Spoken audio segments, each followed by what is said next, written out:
মন।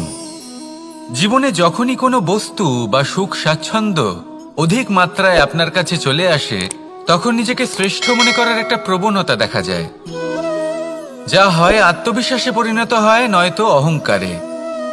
এবার আত্মবিশ্বাস আর অহংকারের মধ্যে অনেক বড় পার্থক্য রয়েছে।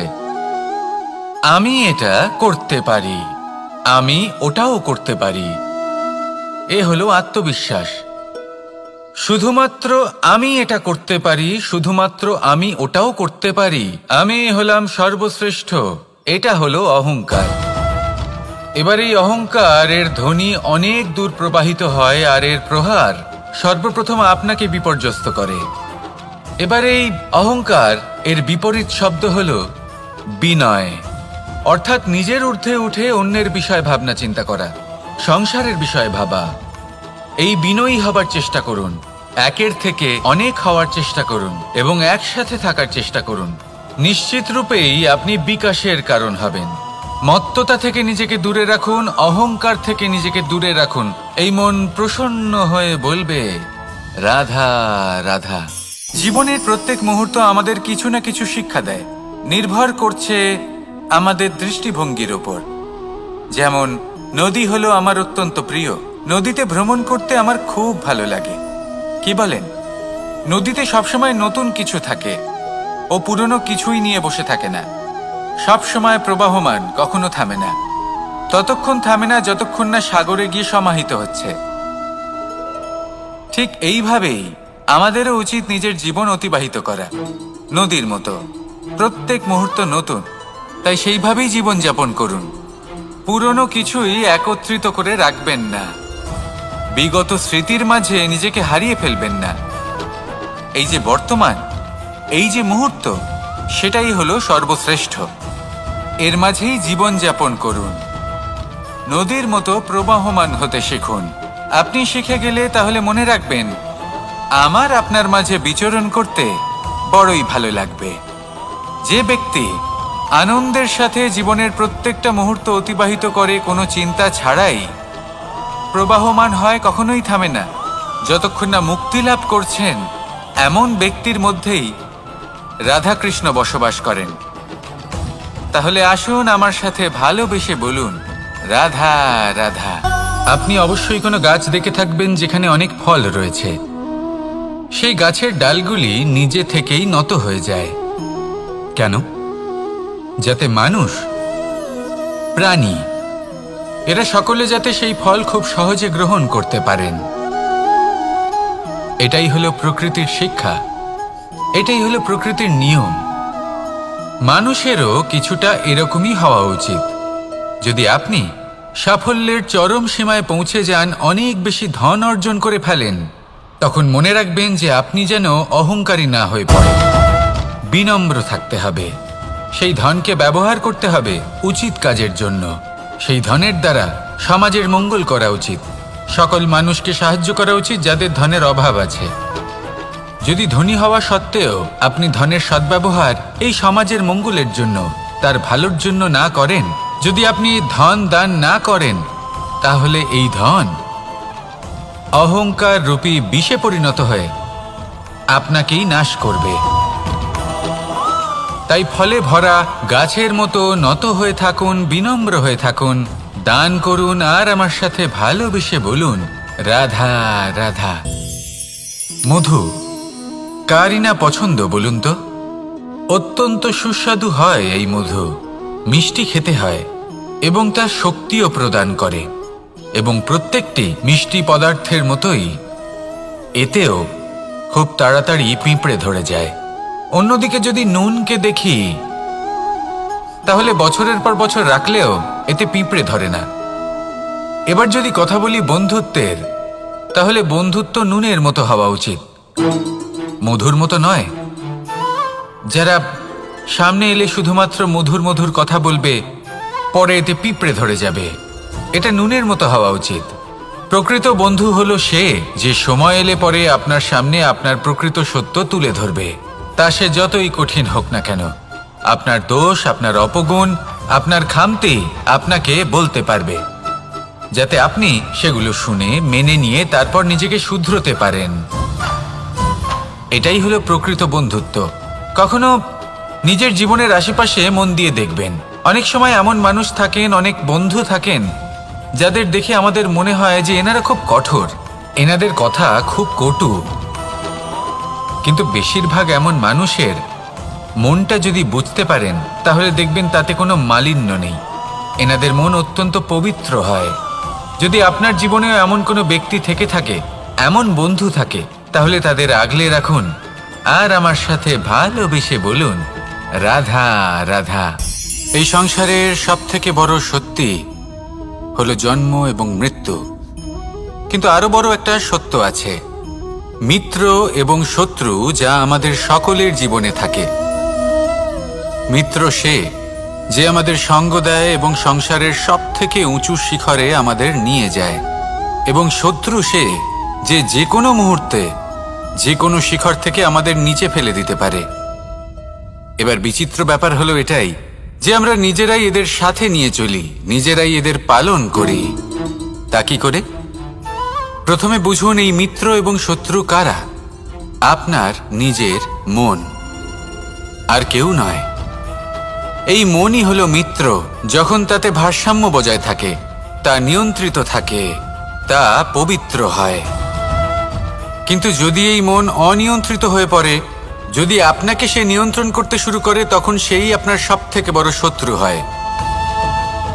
সেই জন্য এই মনের ওপর নিয়ন্ত্রণ রাখতে শিখুন, এতে ভারসাম্য বজায় রাখতে শিখুন।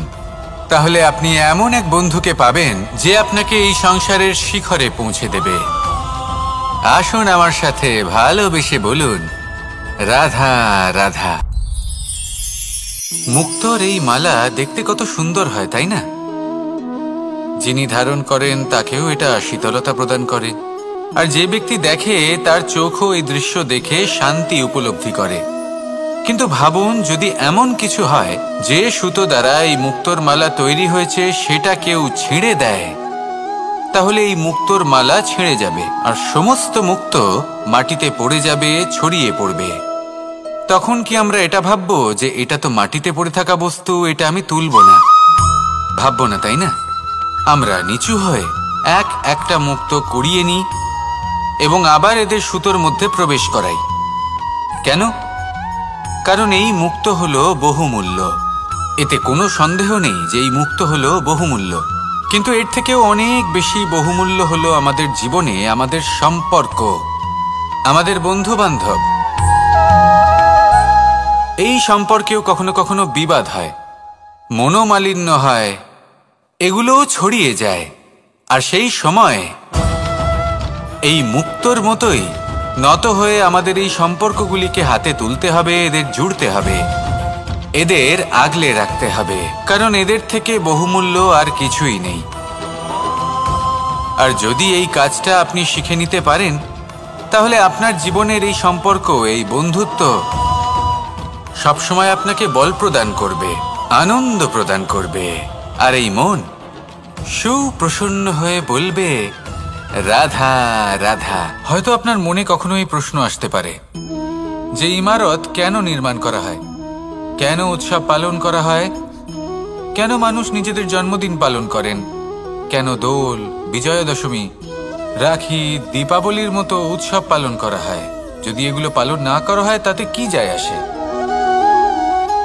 যদি এই দোল উৎসব পালন না করা হয় তাহলে কি এই সংসার ভুলে যাবে যে নারায়ণের প্রতি ভক্তির কারণে ভক্ত প্রহ্লাদকে অগ্নি স্পর্শও করতে পারেনি? যদি বিজয়া দশমী পালন না করা হয় তাহলে কি এই সংসার ভুলে যাবে যে এই দিনে শ্রীরাম রাবণকে বধ করেছিলেন? যদি আমরা দীপাবলির এই উৎসব পালন না করি তাহলে কি এই সংসার এটা ভুলে যাবে যে অযোধ্যাতে অমাবস্যার এমন এক রাত এসেছিল যে রাত্রে অযোধ্যা পূর্ণিমার থেকে বেশি উজ্জ্বল হয়ে উঠেছিল? যদি এই রাখি উৎসব পালন না করা হয় তাহলে কি এই সংসারের ভাই এবং বোনেরা একে অপরের প্রতি ভালোবাসা কি সেটা ভুলে যাবেন? বিষয়টা ভুলে যাওয়ার নয়, বিষয়টা হলো মনে রাখার। যখন জীবনে আমরা কোনো একটা স্থানে পৌঁছই, উপলব্ধিগুলোর উৎসব পালন করি, যাতে সেই মুহূর্তে আমরা সকলের মধ্যে আনন্দ ছড়াই এবং মানুষ সেই মুহূর্তটা মনে রাখেন। এই স্মৃতিগুলোই মানুষের মধ্যে বিশ্বাসের জন্ম দেয়। এই বিশ্বাস যে আগামী যেদিন আসছে তাতে আরো আনন্দের সম্ভাবনা রয়েছে।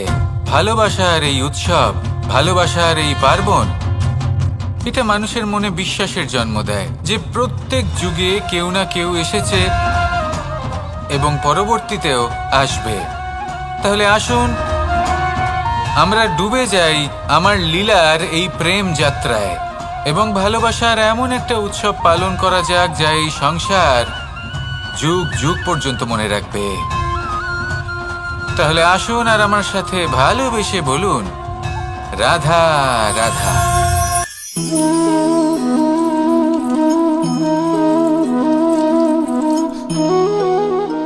এই হলো এক আম গাছ, আর খুব যত্ন সহকারে আমি এটা বড় করেছি। প্রথমে বীজ বপন করেছি, তারপর সিঞ্চন করেছি, তারপর এর থেকে অঙ্কুর বেরিয়েছে, তারপর দিন প্রতিদিন আমি এতে জল দিয়েছি। আস্তে আস্তে ওর পাতা বেরিয়েছে, তারপর ও একটা গাছের আকার ধারণ করেছে। এইভাবেই যদি প্রতিদিন আমি ওর দেখাশোনা করি তাহলে নিশ্চিত রূপে এর শিকড় আরো দৃঢ় হবে এবং একটা বিশাল গাছের আকার ধারণ করবে, যার থেকে কিছু ডাল জন্ম নেবে, আর তাতে আমি পাবো কিছু মিষ্টি সুস্বাদু আম ফল। এবার আম তো সকলের প্রিয়, সকলের পছন্দের ফল, সকলে খেতে চান। কিন্তু আম পাওয়ার জন্য আগে আপনাকে সেই গাছের যত্ন নিতে হবে। যদি আপনি গাছ লাগিয়ে তারপর ভুলে যান তাহলে সেই গাছের কি হবে? তার অস্তিত্বটাই মুছে যাবে, তাই না? আমাদের সম্পর্কগুলো কিছুটা এরকমই হয়। যদি সম্পর্ক জুড়ে আপনি ভুলে যান তাহলে তার অস্তিত্বই মুছে যাবে। তাই শুধুই সম্পর্ক গড়বেন না, তাকে পালনও করুন। নিশ্চিত রূপে আপনার এই সম্পর্করূপী বৃক্ষের ডালে আনন্দের মিষ্টি সুস্বাদু আম ফল নিশ্চয়ই পাওয়া যাবে। তাহলে প্রত্যেক দিন প্রত্যেক সম্পর্ক পালন করুন, তার থেকে আনন্দ লাভ করুন।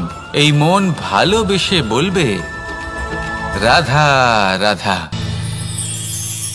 কোনো এক বস্ত্রে যদি ছোট্ট একটা ছিদ্র উৎপন্ন হয়, আর যদি আমরা তার দিকে নজর না দিই, তাহলে সময়ের সাথে সমগ্র বস্ত্র ছিঁড়ে যায় আর কোনো কাজে আসে না। যদি কোনো একটা নৌকাতে ছোট্ট একটা ছিদ্র উৎপন্ন হয়, তাহলে সময়ের সাথে পুরো নৌকাই জলে ডুবে যায়। লক্ষ্যের দিকে অগ্রসর হওয়ার সময় একটা ছোট্ট ভুল আপনি যদি করে ফেলেন, তাহলে আপনাকে তা লক্ষ্যের থেকে দূরে করে দিতে পারে। এমনটা এই সম্পর্কের সাথেও হয়ে থাকে। কোনো একটা ছোট্ট কথা, একটা ছোট্ট মনোমালিন্য যদি সম্পর্কে আসে এবং সেটা না মেটানো হয়, তাহলে সেই সমগ্র সম্পর্কটা, অনেক বড় বড় সম্পর্ক ভেঙে যেতে পারে। যদি আপনার সম্পর্কে ছোট্ট একটা ছিদ্র উৎপন্ন হয়, তাহলে প্রেমের সূচ আর স্নেহের সুতো দ্বারা সেলাই করে ফেলুন, যাতে আপনার এই সম্পর্ক অটুট থাকে এবং প্রেম দ্বারা পরিপূর্ণ থাকে। আসুন আমার সাথে ভালোবেসে বলুন, রাধা রাধা। দু রকমের প্রাকৃতিক বেগ থাকে। প্রথম হলো বর্ষা। যখন এর বর্ষণ হয় তখন মাটিকে শীতল করে নতুন ফসল ফলায়। আর দ্বিতীয় হয় পবন, যা আমাদের সর্বদা শ্বাসবায়ু প্রদান করে। অশান্ত এই মনকে শান্তি প্রদান করে, এই ক্লান্ত শরীরে স্ফূর্তি প্রদান করে। আমাদের জীবনে যত আবেগ আছে তা হয় বর্ষার মতো হওয়া উচিত, নয় হওয়া উচিত পবনের মতো। ক্রোধ, মতভেদ, বিবাদ, এগুলো হওয়া উচিত বর্ষার মতো। অর্থাৎ কিছু সময় পরে যেন এরা নিজে থেকেই ছিন্ন ভিন্ন হয়ে চলে যায়। আর যদি পবনের মতো কোনো আবেগ থাকা উচিত, তা হলো প্রেম,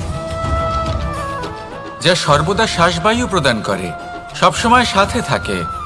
একে আমরা অনুভব করতে পারি না, কিন্তু এ আমাদের অনুভব করার জন্য প্রাণবায়ু প্রদান করে। আর যখন চক্রবাতের মতো সে ভয়ঙ্কর হয়ে ওঠে, তখন সমগ্র সংসার বদলে দেয়। এর সারমর্ম একটাই, শক্তি।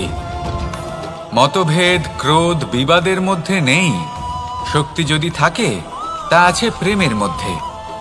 তাই এই প্রেমকে মনের মধ্যে রাখুন আর আমার সাথে বলুন, রাধা রাধা। জীবনে দুই ধরনের আবেগ রয়েছে যার কোনো মূল্য নেই। আমার কথার অর্থ এটা নয় যে এদের কোনো গুরুত্ব নেই, গুরুত্ব যথেষ্টই রয়েছে, শুধু এদের জন্য আপনাকে কোনো মূল্য দিতে হয় না। প্রথম আবেগ হলো আনন্দ, প্রসন্নতা।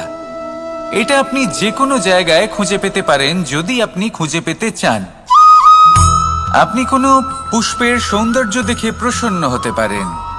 বায়ুর কারণে যখন একটি বৃক্ষ শিহরিত হয় সেটা দেখে আপনি প্রসন্ন হতে পারেন। একটা ছোট্ট শিশুর কলরব শুনেও আপনি প্রসন্ন হতে পারেন।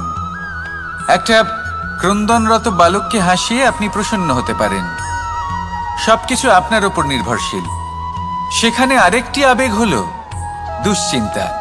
মানুষ বড়ই দুশ্চিন্তা করতে থাকে। আজ আমি এই কাজ করেছি, সেই বিষয়ে চিন্তা। আজ আমি এই কাজ করতে পারিনি, সেই বিষয়ে চিন্তা। কাল আমাকে এই কাজ করতে হবে, সেই নিয়ে চিন্তা। আমি কি সেই কাজটা করতে পারবো, সেই বিষয়েও দুশ্চিন্তা। চিন্তা সর্বত্র রয়েছে, যার জন্য মূল্য দিতে হয় না। যত চান আপনি একত্রিত করতে পারেন।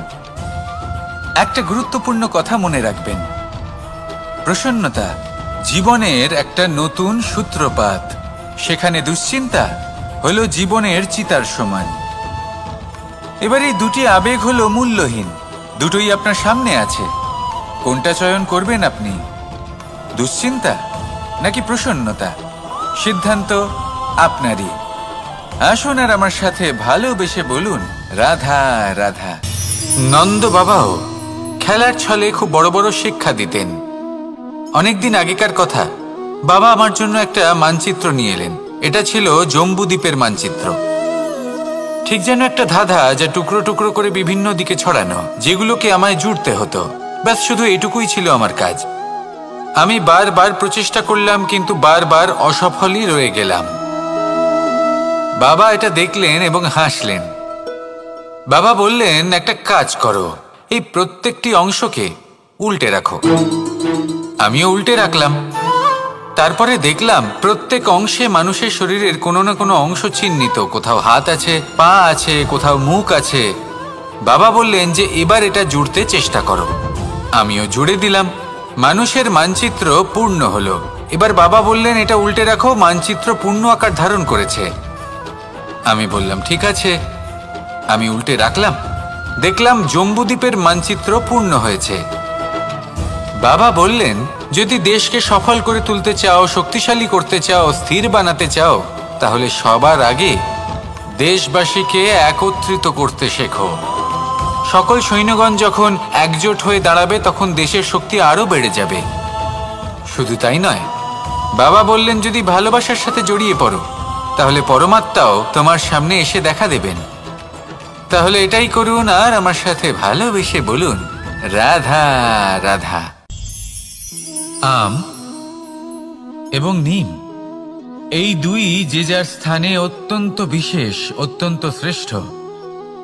আম আমাদের শক্তি বাড়ায়, আর অন্যদিকে নিম রোগের সাথে লড়াই করার আমাদের ক্ষমতা বাড়ায়। এবার আম অত্যন্ত মিষ্টি হয়, আর নিম অত্যন্ত তিক্ত। তাই এই কারণে কি নিমের নিরাশ হওয়া উচিত বা নিজেকে ঘৃণা করা উচিত? তার স্বাদ তিক্ত? কখনোই নয়। দেখুন, নিম তিক্ত, এতে নিমের কোনো দোষ নেই। দোষ হলো জিহ্বার, যে মিষ্টি পছন্দ করে, তিক্ত পছন্দ করে না।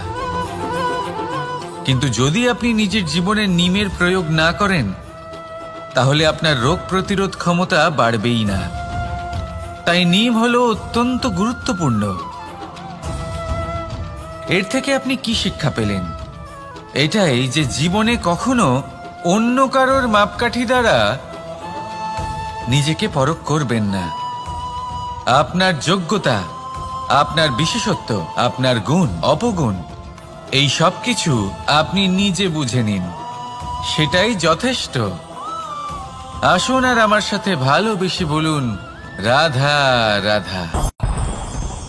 আমরা সকলে জীবনে ঈশ্বরের কাছে কিছু না কিছু প্রার্থনা করি, আর ঈশ্বর যখন আমাদের মনস্কামনা পূরণ করেন, তখন আমরা প্রসন্ন হয়ে যাই। কিন্তু যখন ঈশ্বর আমাদের মনস্কামনা পূর্ণ করেন না, তখন আমরা ভাবি, সন্দেহ করি যে সত্যি ঈশ্বর আছেন। আপনাকে একটা কথা বলি, আপনি যদি ঈশ্বরের সম্মুখে নিজের ইচ্ছে বা মনস্কামনা রাখেন আর ঈশ্বর তা পূরণ করেন, তার অর্থ হলো ঈশ্বর এটা জানেন যে আপনার তার প্রয়োজন রয়েছে। কিন্তু যদি আপনি কামনা করেন আর তা পূর্ণ না হয়, তাহলে শুধু এটা মনে রাখবেন যে ঈশ্বর সেই সব দেখতে পান যা আপনি দেখতে পাচ্ছেন না। দ্বিতীয় কারণ হলো এটা, ঈশ্বর এটা খুব ভালো করে জানেন যে যে ইচ্ছে আপনি রাখছেন সেই ইচ্ছে আপনি নিজের জোরে পূর্ণ করতে পারেন। তাই যদি আপনার ইচ্ছে ঈশ্বর পূর্ণ করেন, তাকে ধন্যবাদ জানান। আর যদি উনি আপনার ইচ্ছে পূর্ণ না করেন, তাহলে আরো ধন্যবাদ জানান। কারণ হয় উনি আপনার মঙ্গল চাইছেন, বা উনি আপনাকে ততটাই যোগ্য বলে মনে করছেন যে আপনি নিজেই নিজের ইচ্ছে, নিজের স্বপ্ন পূরণ করতে পারবেন। নিজের কর্ম করতে থাকুন, জীবনের সামনে এগোতে থাকুন, আর আমার সাথে ভালোবেসে বলুন, রাধা রাধা। একটা গাই আর একটা বাছুরের মধ্যে কেমন সম্পর্ক থাকে? একটা গাই নিজের বাছুরকে ডাকে, আর সেই বাছুর হাজার হাজার গাইয়ের মধ্যে থেকেও নিজের মাকে চিনতে পেরে যায় আর নিজের মায়ের সাথে এসে জড়িয়ে পড়ে। আর কিছুটা ঠিক এরকমই সম্পর্ক হলো আপনার কর্ম এবং আপনার কর্মফলের মধ্যে। আপনি যেমন কর্ম করবেন, আপনার কর্ম আপনার কর্মফলকে ডাক দেবে, আর আপনার কর্মফল কোথাও না কোথাও থেকে আপনাকে খুঁজতে খুঁজতে এসে আপনার সাথে জড়িয়ে পড়বে। তাই উচিত এটাই হবে যে আপনি সৎকর্ম করুন, কারণ ঈশ্বর যদি আপনাকে আপনার ভুলের জন্য ক্ষমা করেও দেন, আপনার কর্ম কিন্তু করবে না।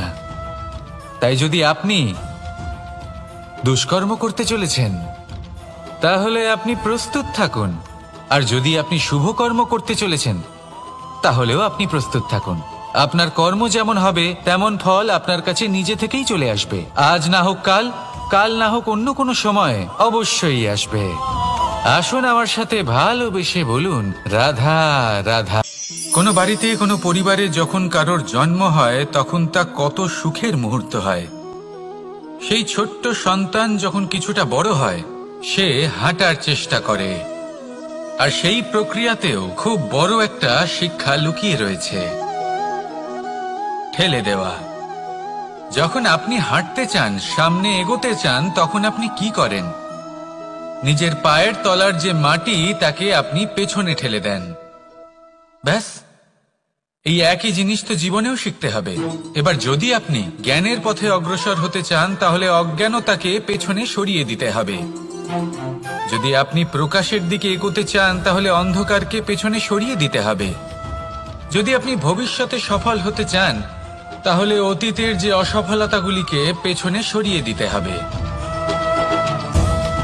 যে জল বইতে বইতে থেমে যায়, তাকে আমরা নালা বলে থাকি।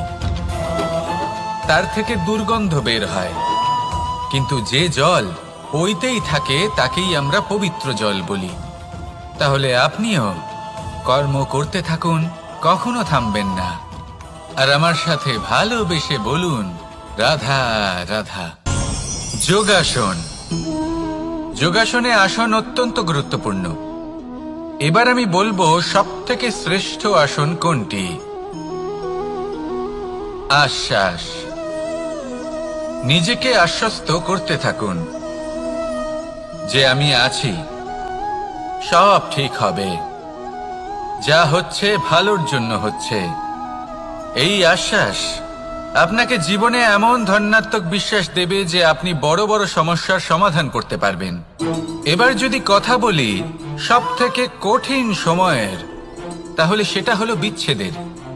যা মা সীতাকে সহ্য করতে হয়েছে শ্রীরামের জন্য, রাধা কৃষ্ণকেও সহ্য করতে হয়েছে।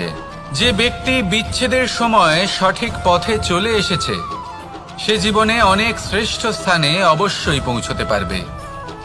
এবার যদি কথা বলি সবথেকে জরুরি এবং গুরুত্বপূর্ণ সময়ের, তাহলে সেটা হলো সংযোগ।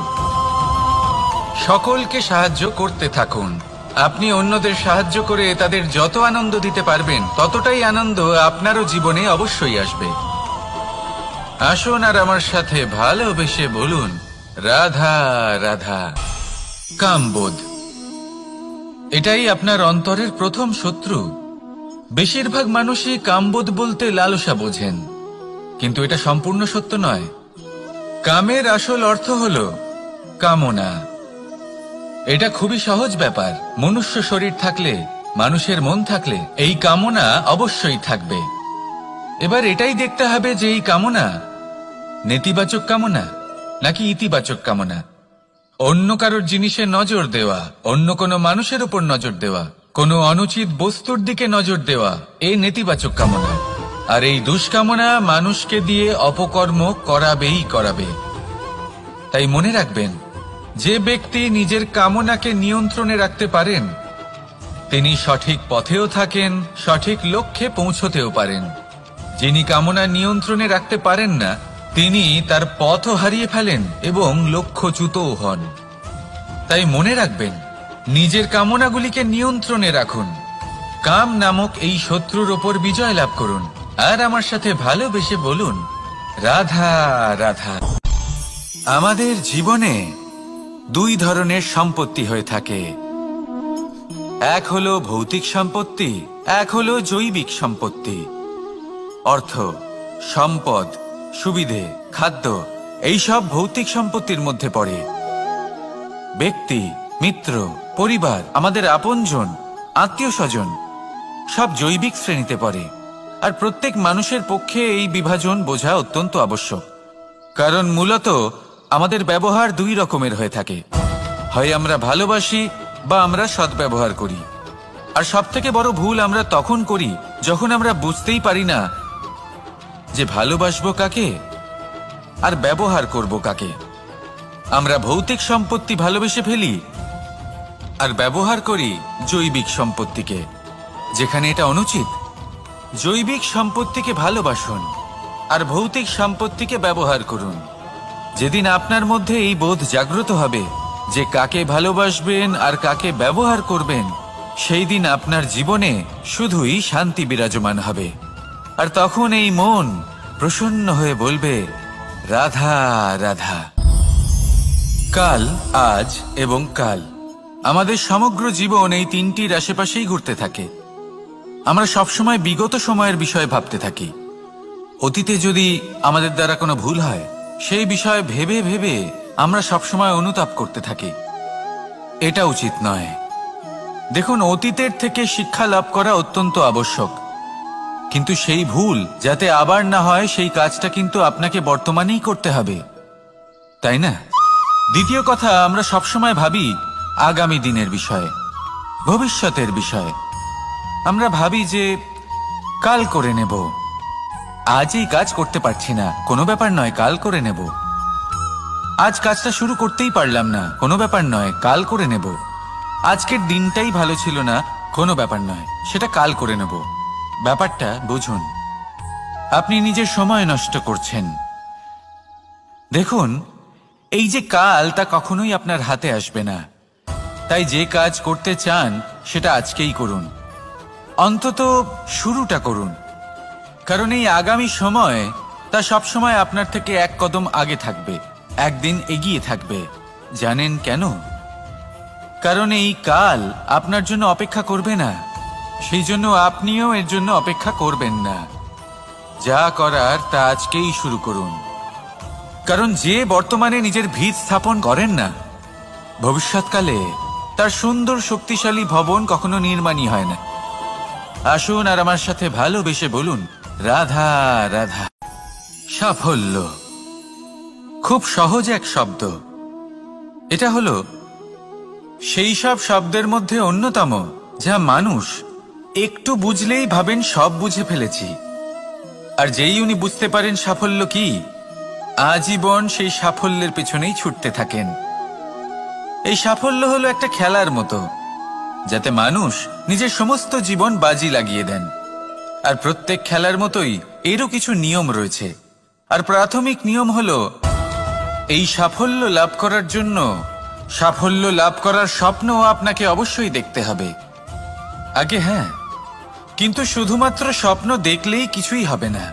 স্বপ্ন দেখুন, তারপরে আপনার নিজের নিদ্রাকে ভঙ্গ করতে হবে, দিনরাত পরিশ্রম করতে হবে, দিনরাত চেষ্টা করতে হবে। তবেই এই সাফল্য আপনার কাছে আসবে আর আপনার পদানত হবে। তাহলে স্বপ্ন দেখুন আর পরিশ্রম করে তাকে সার্থক করুন। যদি এটা করেন তবেই সাফল্য সহজেই আপনার কাছে আসবে। আর তখন মন প্রসন্ন হয়ে বলবে, রাধা রাধা।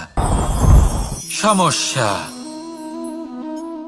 প্রত্যেকের জীবনেই সমস্যা আসা যাওয়া করে, আর প্রত্যেক মানুষ সমস্যা আসার পর তার সমাধান খুঁজতে উঠে পড়ে লাগেন।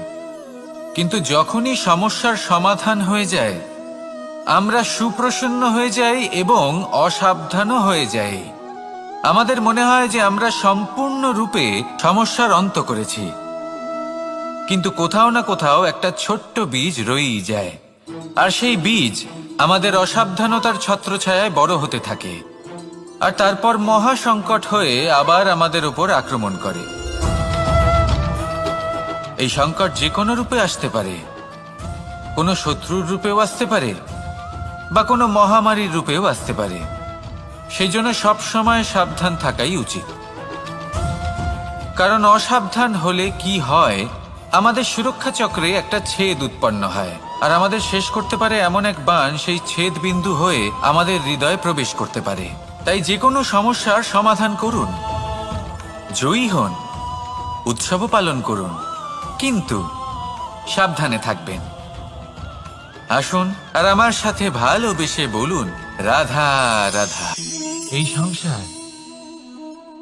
এই সংসারের অন্তের এর বিনাশের প্রারম্ভ কিভাবে হয়? কোনো যোগের মাধ্যমে, কোনো ভয়ানক অসুরের আগমনে, নাকি প্রকৃতির রাগের কারণে? না, এই সংসারের বিনাশের প্রারম্ভ হয় আমি থেকে।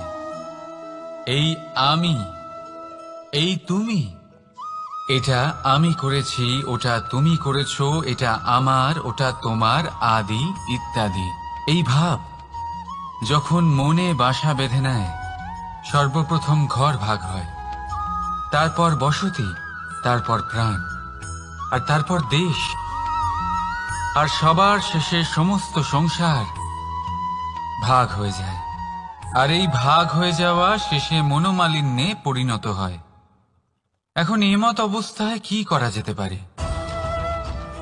কিভাবে বাঁচা যায় এই পরিস্থিতির থেকে? কিভাবে দূরে থাকা যায় এই বিনাশের থেকে? উত্তর সেই একটাই, করুণা।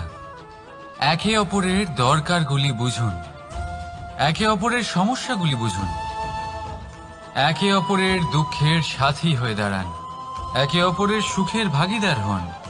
আর শেষে যখন এই আমি আমরাতে পরিণত হবে, তখন এই বিনাশ নিজে থেকেই দূরে চলে যাবে। তাহলে আমরাতে বিশ্বাস করতে শিখুন, আর আমার সাথে ভালোবেসে বলুন, রাধা রাধা। এই মুদ্রা। এবারে ভাবুন, এটাই আমাদের জীবন, জীবনের সুখ আর দুঃখ। এই মুদ্রার, এই জীবনের দুটি দিক। কিন্তু যখনই আমরা ঈশ্বরের কাছে প্রার্থনা করি, তখনই আমরা সুখ চাই, আর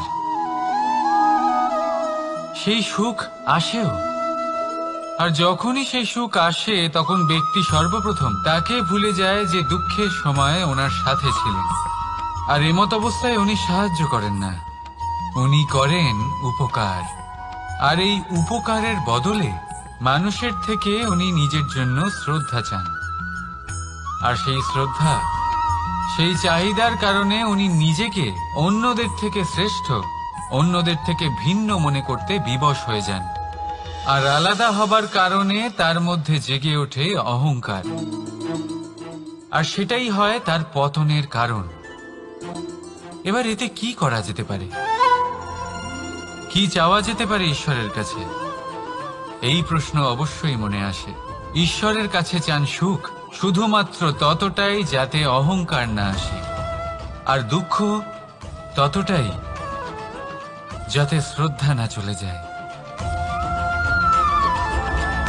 রাধা রাধা। এই সংসারে এমন কিছুই নেই যা সব সময় একই থাকবে। যা কিছু নির্মাণ হয়েছে তা একদিন অবশ্যই ভেঙে পড়বে। কিন্তু এই ভেঙে যাওয়ার বিশ্লেষণ আপনি কিভাবে করবেন তা আপনার উপরে নির্ভর করছে। ওই আকাশের দিকে তাকান, ওই মেঘ, ওটাও ভেঙে পড়ে, কিন্তু নিজে ভেঙে পড়ার সাথে বর্ষাকে তৈরি করে যায়। মাটির ডেলা অবশ্যই ভেঙে পড়ে, কিন্তু ব্যবহারযোগ্য মাটির রূপ নিয়ে। এই ধরিত্রীর বুকে কোনো এক বীজ যখন ভেঙে পড়ে, তখন ধরিত্রীর উপর এক বিশাল আকারের বৃক্ষ নির্মাণ করে। যদি জীবনে কিছু ভেঙে পড়ে, তাহলে নিরাশ হয়ে পড়বেন না, নিজের সাহস হারাবেন না। ধনাত্মক দৃষ্টিভঙ্গি দিয়ে দেখতে চেষ্টা করুন। মনে করুন, নিয়তি নিশ্চয়ই আপনার জন্য আরো ভালো কিছু ভেবে রেখেছে, যা ভবিষ্যতে আপনার প্রতীক্ষা করছে। ধনাত্মক চিন্তা ভাবনা করতে থাকুন, তারপর দেখবেন শ্রেষ্ঠ রচনা নিজেই তৈরি হবে। রাধা রাধা।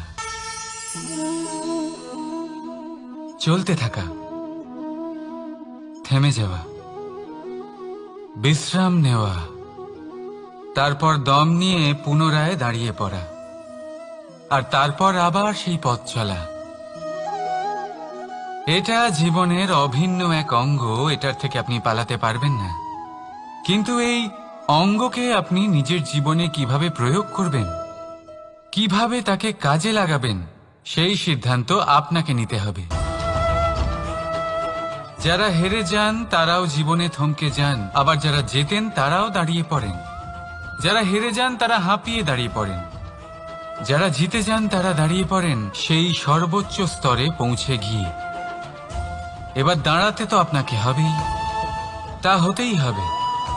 কিন্তু কখন, কিভাবে দাঁড়াবেন, ক্লান্ত হয়ে নাকি সর্বোচ্চ স্তরে পৌঁছে গিয়ে, সেই সিদ্ধান্ত আপনার।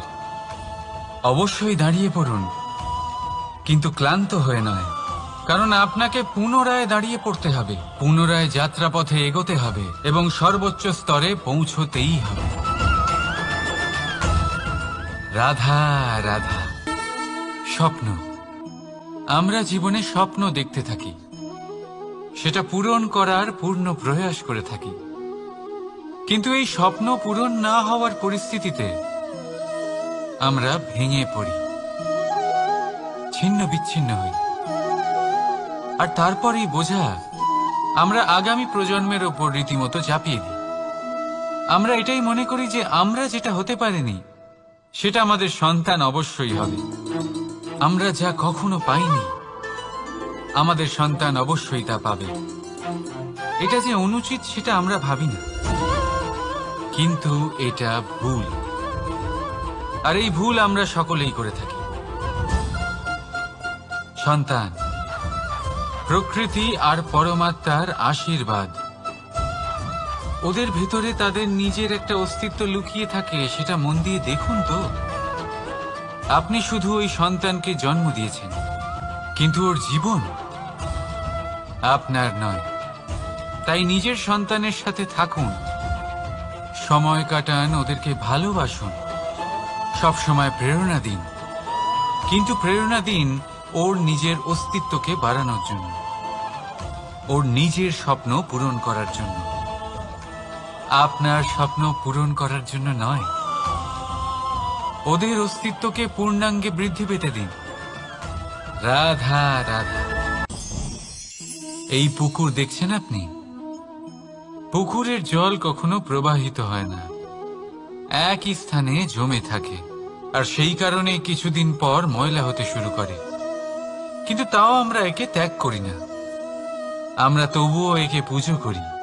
শুধুমাত্র এই কারণে নয় যে অতীতে সে আমাদের তৃষ্ণা মিটিয়েছে, কিন্তু এই কারণেও যে যদিও বা সে ভবিষ্যতে আমাদের তৃষ্ণা না মেটায়, কিন্তু প্রয়োজন হলে আগুন অবশ্যই নেভাতে পারে। ঠিক সেই রকমই হয় আমাদের সম্পর্ক, সম্পর্ক যা আমরা বহু বছর পরিশ্রম করে তৈরি করি, যে দরকার পড়লে আমাদের সহায়ক হয় কোনো না কোনোভাবে। সেই জন্য সম্মান করতে শিখুন এই সম্পর্কগুলিকে, শিখুন এই সম্পর্কগুলিকে অটুট রাখতে। কথায় কথায় এই সম্পর্কগুলিকে ভেঙে দিতে শিখবেন না। রাধা রাধা।